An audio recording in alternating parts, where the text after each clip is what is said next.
সূরা ইখলাস কখন পাঠ করলে সাথে সাথে ফলাফল পাবেন?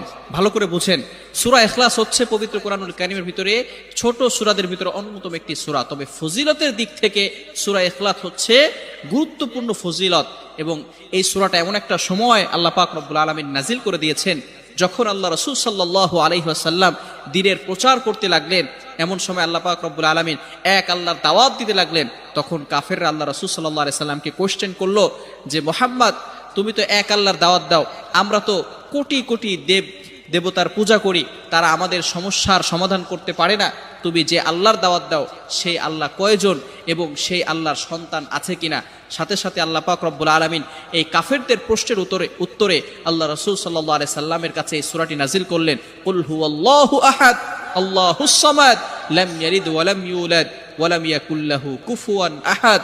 আল্লাহ পাক রব্বুল আলামিন এক, অদ্বিতীয়, এবং আল্লাহ পাক